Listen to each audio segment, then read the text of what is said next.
நீங்க பேட்டியில குடுத்திருக்கீங்க, உண்மையான அவங்க ஆதாரம் கொடுத்திருக்காங்க. இன்னொரு மேரேஜ் பண்ணிப்பான்னு சொல்றாங்க. இந்த சொத்துக்கு அவங்க தான சொல்றீங்க. ஐயா தாத்தா போதுமா வந்துருச்சா? இப்பதான் கல்யாணம் பண்ணிட்டேங்கற தாத்தா அது போனதுக்கு அப்புறம் நான் இத தான் பாத்துக்கணும். சோ அடுத்து வேற கல்யாணம் பண்ணி நாங்க பாத்துப்போம். அப்ப என்ன பேரை சொல்றியா? ஐயா நீங்க போனதுக்கு அப்புறம். போனதுக்கு அப்புறம் அப்ப அது வரைக்கும் இருக்கலாம்ல? அது வரைக்கும். ஓ அப்ப நீ என்ன கல்யாணம் பண்ணிட்டா இல்ல சொத்துக்காக பண்ணுவீங்க? உங்களை பண்ணிக்கிட்டு நீங்க போனதுக்கு அப்புறம் அத பண்ணி. இரு ஏனா அப்ப நீ வந்து சொத்து தான் அடிட்ட.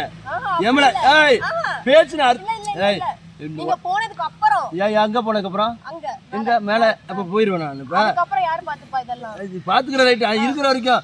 அத இருக்கிற வரைக்கும் நான் எவ்வளவு நாளைக்கு என்னையா பிரச்சனை உனக்கு? ஒன்றும் பிரச்சனை எல்லாம் இல்லை. நான் போனதுக்கு அப்புறங்கிறிய அவர் இருக்கிற வரைக்கும் அவரோட சந்தோஷமா இருப்பேன். அதுக்கப்புறம் இவர் இறந்து போனதுக்கப்புறம் இந்த சொத்தை பத்துக்க நான் தான். ஆனால் இவரை நினைச்சேன் நான் கடைசி வரைக்கும் வாழு கண்கலகமா வாழுவேன்னு சொல்லலாம்ல.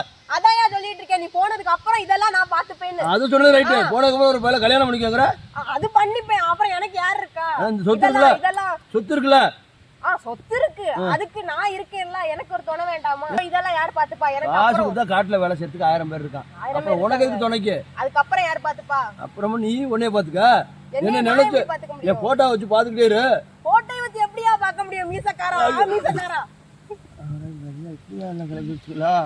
இப்போ நான் தான் வந்து மாட்டிக்கிட்டேனா? ஐயோ ஏமா நீ பேட்டி எடுக்க குடும்பத்தை முடிச்சுட்டு வந்தியாமா? நாங்க பேட்டி எடுக்க வந்திருக்கோம். எதுக்காக நீங்க மேரேஜ் பண்ணிருக்கீங்க? ஆமா ஒரு பாட்டுல டான்ஸ் ஆடி ஒரு குத்தாட்டம் போட்டு ஒரு கல்யாணம் பண்ற மாதிரி வீடியோ போட்டா உடனே 4 பேர் திட்டுறான், 4 பேர் கழுவி ஊத்துறான். உங்களை மாதிரி பேட்டி எடுக்க 100 பேர் கிளம்பிடுறீங்க. பேட்டி எடுத்தா நல்லபடியா இருக்கிறீங்களா? என்னையா பிரச்சனை? அந்த ஆளு உண்மையா தானே சொல்லிச்சு. பேட்டி எடுக்க வந்து நம்மள வந்து பிடிச்சு விட பக்கந்தப்பல. பாருங்க உங்களை நாங்க பிரிக்கலாம் வரலங்க. நீங்க அந்த வீடியோ போட்டிருந்தீங்க, அதனால நாங்க பேட்டி எடுக்க வந்திருக்கோம். அதுக்கு திருநெல்வேலி கிளம்பி வந்துட்டியா? ஆமா வேற வேலையே இல்லையா திருநெல்வேலியில? வேற வேலை இல்ல, எங்களோட வேலை பேட்டி எடுக்கிறது எங்களோட வேலை. அம்மா அப்படிலாம் இந்த பிள்ளை மாதிரிலாம் நினைக்காத. நான் வந்து காசு இருக்குல்ல, ஒரு 50 ஏக்கரை வித்தாகுது. என் வயசு என்ன ஒரு 10 எக்ஸ்டெண்ட் பண்ணிக்கிறேன், 20 எக்ஸ்டெண்ட் பண்ணிக்கிறேன். நீ ஏன் பயப்பட? இங்க பாருங்க, நீங்க பேட்டியில குடுத்திருக்கீங்க, உண்மையான அவங்க ஆதாரம் கொடுத்திருக்காங்க. இன்னொரு மேரேஜ் பண்ணிப்பான்னு சொல்றாங்க. இந்த சொத்துக்கு அவங்க தான சொல்றீங்க. ஐயா தாத்தா போதுமா வந்துருச்சா? இப்பதான் கல்யாணம் பண்ணிட்டேங்கற தாத்தா. இவங்க பொய்யாதான் உங்களை மேரேஜ் பண்ணிருக்காங்க. நீ தாத்தா 100 ஏக்கர்யா? 100 ஏக்கர்னா நீ ஏக்கரை கட்டிக்கிட்டியா தாத்தா வரிக்கியா? பாத்துக்கிறதுக்கு ஆள் வேண்டாமா? என்ன யார பாத்துக்கற? உங்களை பாத்துக்கணும், என்னைய பாத்துக்கணும், நீங்க போனதுக்கு அப்புறம் இந்த இத பாத்துக்கணும். ஏங்க அவங்க சொத்துக்காண்டி தாங்க அவங்கள மேரேஜ் பண்ணிருக்காங்க. ஏமா இன்னும் புரியலையா?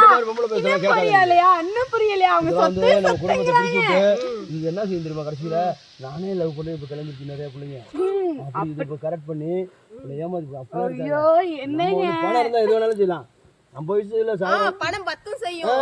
அத நீங்க போனதுக்கு அப்புறம் நான் இத வச்சு செய்வேன். போக மாட்டேன். இந்த பணத்துல ஒரு 50 ஏக்கராவது வித்து இன்னும் 50 வருஷம் எக்ஸ்ட்ரா வந்து உடம்ப ரெடி பண்ணிடுவேன்.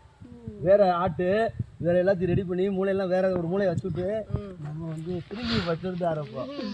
நீங்க இருக்கணும். அதுக்கு போமா பேட்டி எடுக்கிற பேர்ல எங்க பாருங்க, எங்களுக்கு சொல்லி ஆகணும். என்ன சொல்லணும்? அவங்க வந்து யாருக்குமே கொடுத்துட்டாங்க. என்ன சொல்லிருக்காங்கன்னா, உங்களை இந்த சொத்துக்காண்டி தான் கல்யாணம் பண்ணி இந்த 100 ஏக்கரையும் அவங்க சொத்துக்காண்டி தான் கல்யாணம் பண்ணிட்டு